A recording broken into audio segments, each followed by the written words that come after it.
पुनः आपका स्वागत है। आज हम काव्य प्रकाश के बारे में पढ़ेंगे जो कि पीजी लेवल का है। और आप जानते भी हैं कि सिर्फ पीजी में ही नहीं, पीजीटी के एग्जाम में भी मोहम्मद जारदी द्वारा कृत जो काव्य प्रकाश है, ये आपके सिलेबस के लिए, आपके पढ़ाई के लिए बहुत ही महत्वपूर्ण है। काव्य प्रकाश जैसा कि नाम से ही तात्पर्य है कि काव्य धन प्रकाश, अर्थात काव्य का प्रकाश जो काव्य के अर्थ पर प्रकाश डाले, जो काव्य के अर्थ को और भी अधिक आलोकित कर दे, वही क्या है? काव्य प्रकाश है। लेकिन यहाँ ये आवश्यक है कि काव्य प्रकाश के बारे में जानने से पहले हम जाने कि काव्य क्या है। काव्य किसे कहते हैं? कवि का कर्म ही काव्य है, अथवा काव्य के सौंदर्य में जो वृद्धि कर दे, वही जो काव्य है, वही काव्य शास्त्र है। उसी को हम काव्य शास्त्र के नाम से इंगित करते हैं। प्रारंभिक काल में हम देखते हैं कि काव्य शास्त्र को ही प्राचीन कवि थे, जो प्राचीन ग्रंथकार थे, उन्होंने काव्य शास्त्र की अपेक्षा काव्य अलंकार नाम से व्यवहृत किया जाना ज्यादा आवश्यक समझा, ज्यादा महत्वपूर्ण समझा। उन्होंने काव्य अलंकार के नाम से उसको प्रसिद्धि दिलाई, उसके बारे में विभाजन किया, उसके बारे में बताया हमें। अब काव्य अलंकार, काव्य धन अलंकार, काव्य में जब हम अलंकार की बात करते हैं तब हमारे दिमाग में आता है कि अलंकार शब्द क्या है, अलंकार कहते किसको हैं? तो अलंकार का अर्थ होता है अलंक्रियते इति अलंकारः, जो अलंकृत कर दे, जो सुशोभित कर दे, वही क्या है? अलंकार है। अलंकार जैसे आप जानते भी होंगे, जो काव्य के अंतर्गत हम देखेंगे तो काव्य की शोभा को बढ़ाने वाला जो शोभादायक निर्देशन है, शोभादायक प्रयोग है अर्थ का, वही अलंकार है। जैसा कि हम देखते हैं कि किसी स्त्री को जो अच्छे वस्त्र को भी धारण की हो, देखने में सौंदर्यशालिनी हो, लेकिन अगर उसने अलंकार को नहीं धारण, अलंकार का आभूषण, अगर उसने अलंकार को नहीं धारण किया है तो वो कहीं ना कहीं से उसकी शोभा में कुछ ना कुछ कमी अवश्य रह जाती है। लेकिन वही स्त्री सुंदरता के साथ साथ, अच्छे वस्त्रों के साथ साथ जब आभूषण धारण कर लेती है, अलंकार को धारण कर लेती है, तो उसकी शोभा और भी निखर करके सामने आ जाती है। वही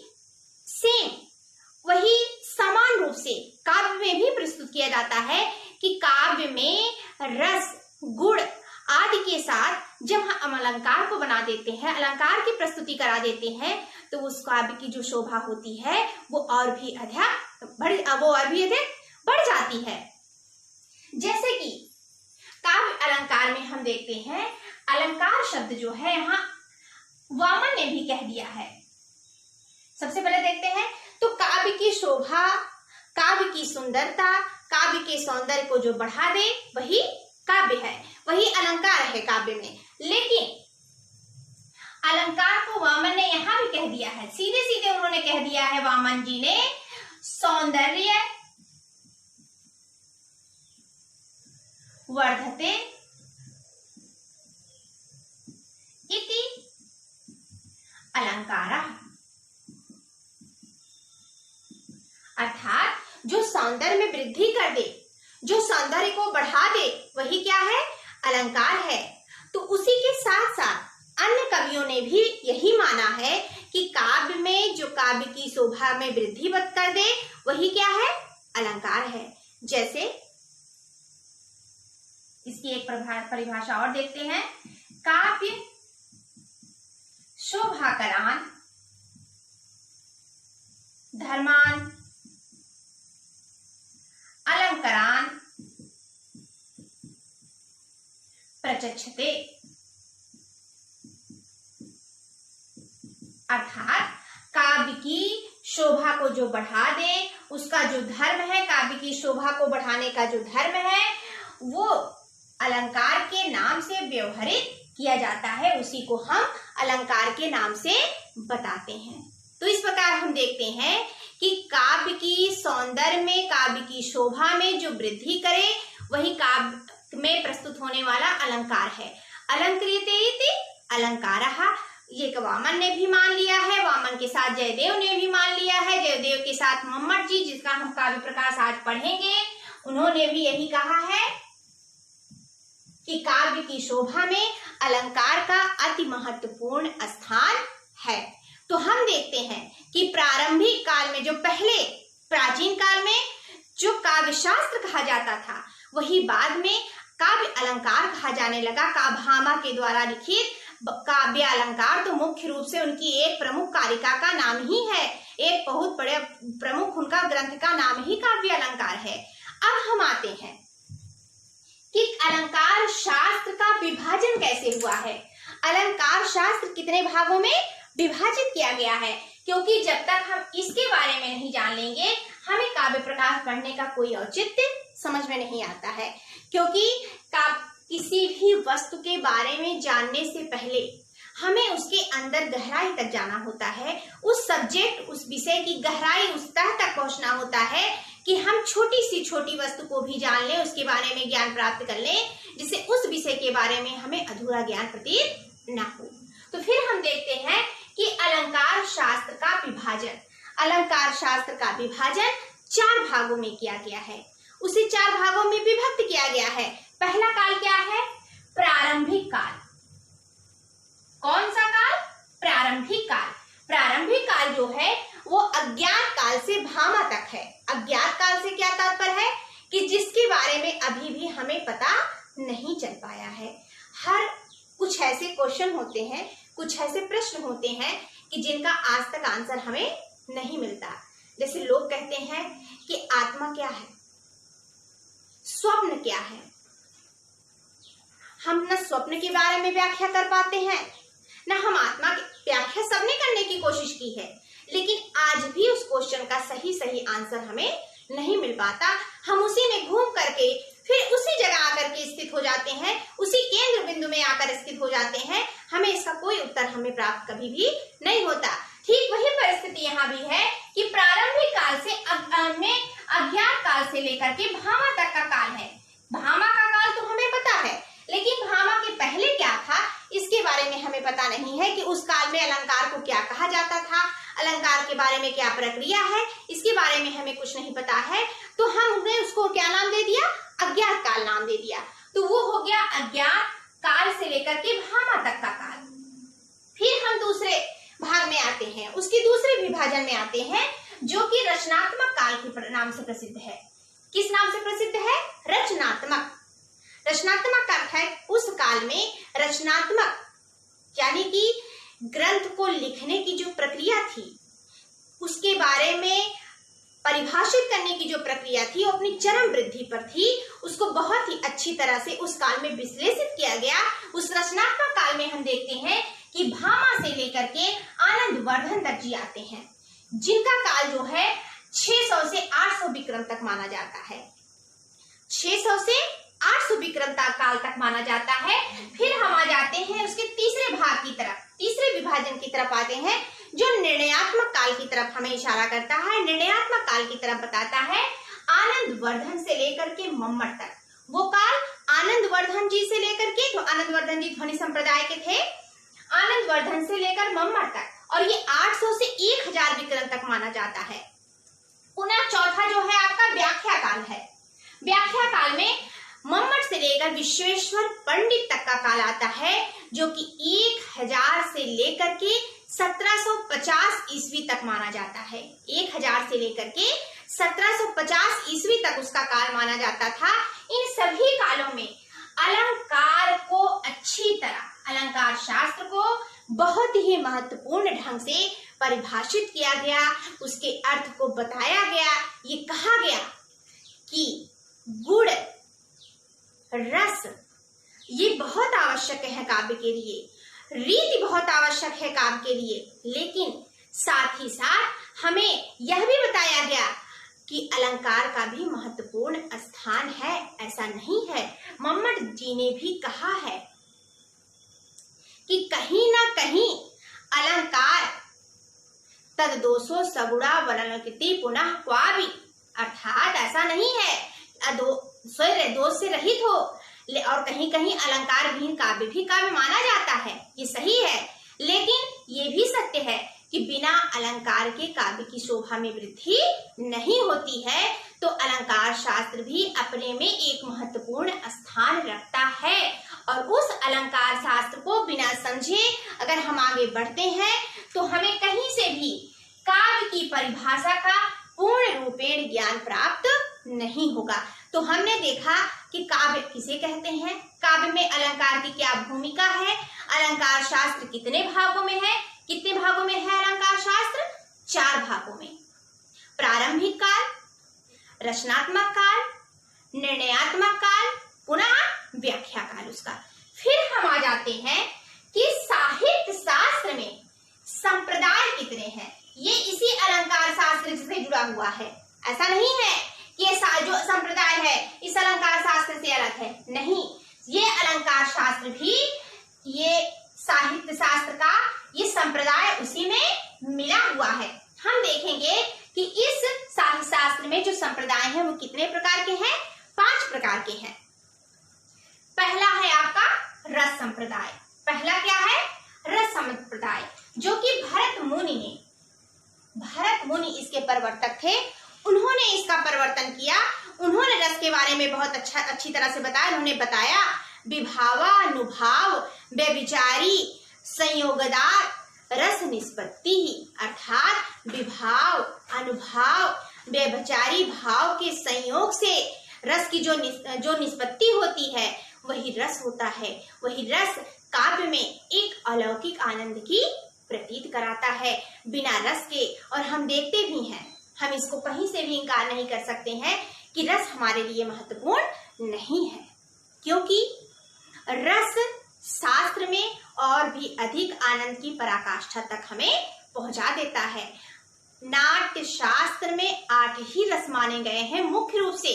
बाद में शांत को, वात्सल्य रस को, भक्ति रस को भले ही जोड़ दिया गया हो, लेकिन भरत मुनि ने नाट्य शास्त्र में सिर्फ 8 रस की प्रतीति मानी है।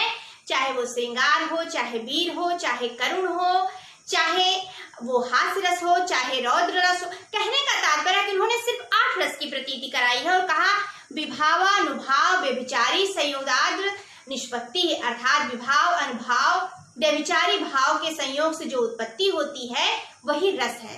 पुनः हम आते हैं अलंकार संप्रदाय, रस संप्रदाय के अर्थात फिर हम आते हैं अलंकार संप्रदाय की तरफ, जिसके प्रवर्तक कौन माने जाते हैं, भामा। और भामा जी ने लिखा है काव्यालंकार। काव्यालंकार इन्होंने भी अलंकार संप्रदाय, जैसा कि नाम से ही तात्पर्य है, इन्होंने अपने काव्य में अलंकार को महत्वपूर्ण स्थान प्रदान किया है। पुनः हम तीसरे नंबर पर आते हैं रीति संप्रदाय। फिर हम कहते हैं कि रीति संप्रदाय का अर्थ ही है, जैसा कि नाम से ही प्रतीत होता है, कि काव्य की आत्मा यानी काव्य में मुख्य रूप से जिसकी प्रतीति होती है वो रीति है। गौड़ी रीति, वैदर्भी रीति, कहने का तात्पर्य है कि रीति को उन्होंने काव्य में सब कुछ मान लिया है। गुण, अलंकार आदि इसके अतिरिक्त उन्होंने जो भी माना है वो रीति को मान लिया। उन्होंने कहा रीति रात्मा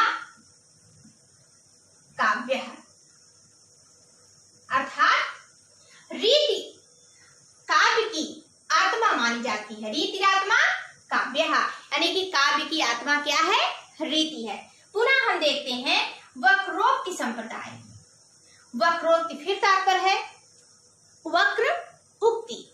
वक्रोक्ति संप्रदाय, वक्र उक्ति का अर्थ होता है व्यंग्यात्मक, अर्थात कहना कुछ है और उसको व्यक्ति अपने भाव से दूसरी तरह से व्यक्त करता है, तो उसे वक्रोक्ति सम कहते हैं। तो वक्रोक्ति संप्रदाय के प्रवर्तक थे कुंतक। वक्रोक्ति काव्य है, उन्होंने काव्य में वक्रोक्ति को ही मुख्य रूप से आत्मा स्वीकार किया है। पुनः हम आते हैं अपने 5वें संप्रदाय की तरफ, जो कि ध्वनि संप्रदाय के रूप में मानी जाती है। ध्वनि संप्रदाय के प्रवर्तक थे आनंद वर्धनाचार्य।